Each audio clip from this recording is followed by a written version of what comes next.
La pompe de gavage, située dans le réservoir, permet de maintenir un flux continu de gazole.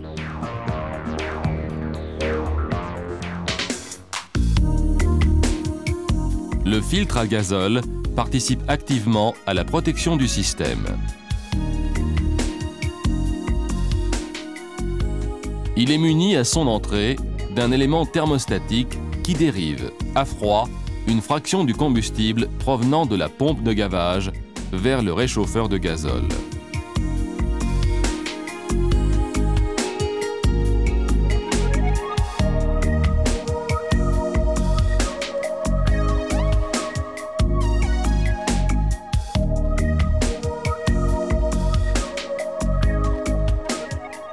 Le réchauffeur est situé dans le boîtier de sortie d'eau sur la culasse. L'élément thermostatique est formé d'une rondelle bilame qui se déforme en fonction de la température du combustible.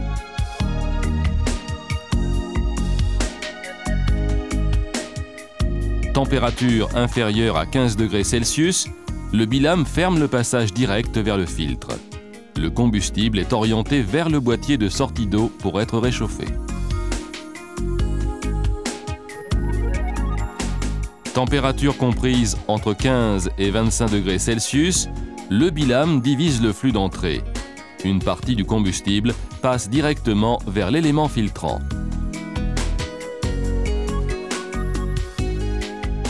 Température supérieure à 25 degrés Celsius, le bilame oriente tout le combustible vers l'élément filtrant.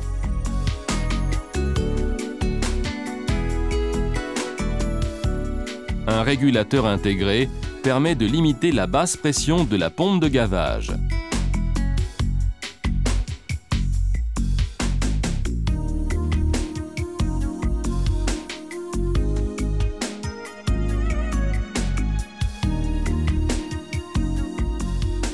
Notons la présence d'un robinet de purge d'eau. Les hautes pressions régnant dans le circuit provoquent un fort échauffement du combustible. Un serpentin métallique placé sur la canalisation de retour le refroidit en amont du réservoir.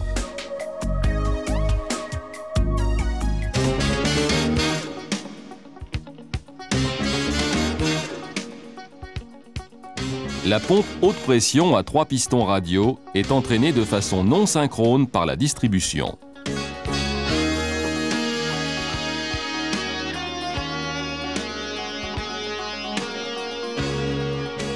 Lorsque le gazole pénètre dans la pompe, il traverse un clapet de sécurité qui gère l'alimentation de la pompe haute pression et sert en priorité à la lubrification et au refroidissement.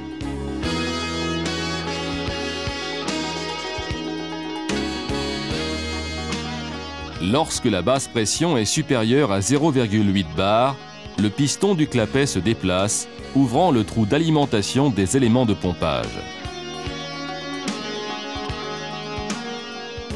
Les chambres se remplissent, mais le flux réservé à la lubrification reste maintenu.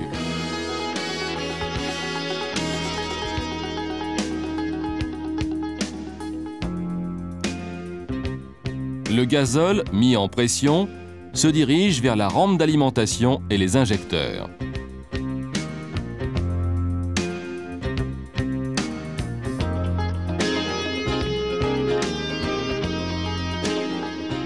Sur ce circuit se trouve le régulateur de pression. Commandé par le calculateur, il crée une fuite contrôlée, réglant ainsi la pression d'injection. Le gazole libéré retourne au réservoir avec le débit réservé à la lubrification et au refroidissement.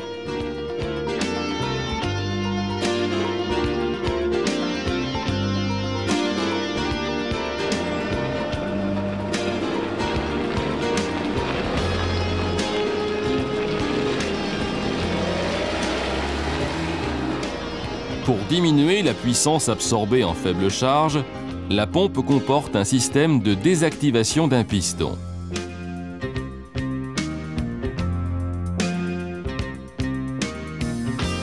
Un solénoïde monté sur la tête d'un des cylindres déplace une tige de commande qui maintient ouvert le clapet d'alimentation.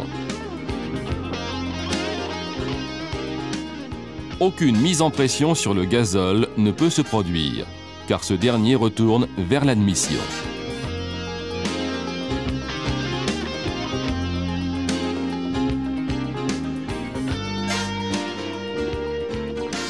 La mise en débit réduit est également utilisée en cas d'incident de fonctionnement.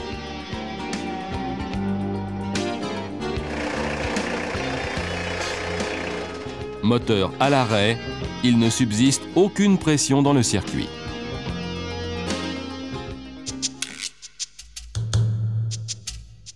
La rampe sert de réserve d'alimentation et d'accumulateur. Elle est en acier forgé et sa capacité est adaptée à la cylindrée du moteur.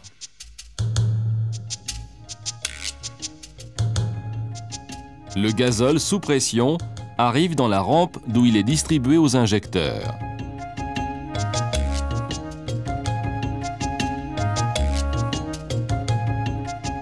Un capteur de pression et un capteur de température sont situés sur la rampe.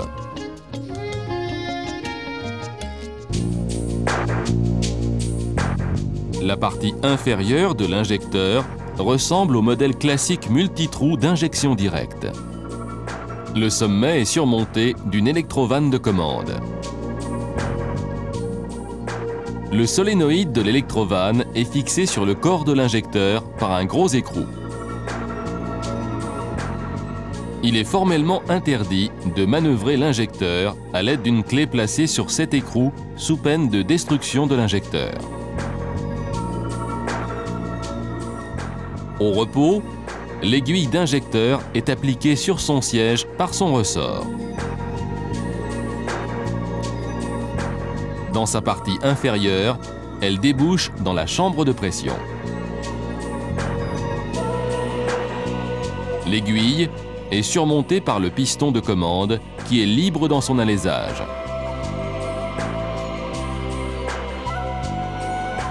La tête du piston débouche dans une chambre appelée volume de commande.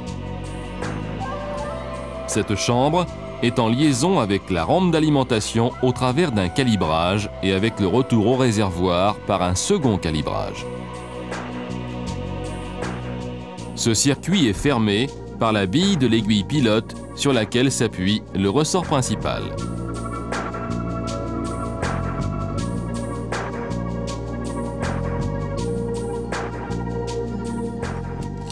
Lorsque le moteur est entraîné par le démarreur, ou déjà tournant, la haute pression provenant de la rampe d'alimentation est identiquement répartie dans la chambre de pression sous l'aiguille et dans le volume de commande. L'injecteur reste fermé.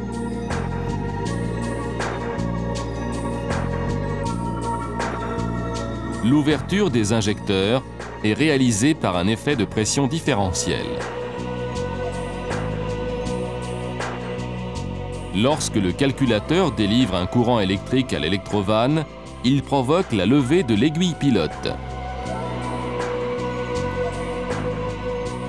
La bille est soulevée de son siège par la haute pression, permettant ainsi une fuite de gazole vers le retour au réservoir.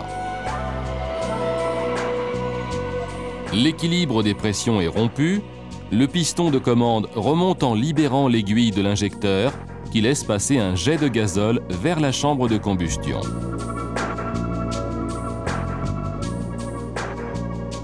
L'injection dure aussi longtemps que le solénoïde reste sous tension. La quantité de gazole injectée dépend de la durée de l'impulsion électrique délivrée par le calculateur et de la pression fournie par la pompe.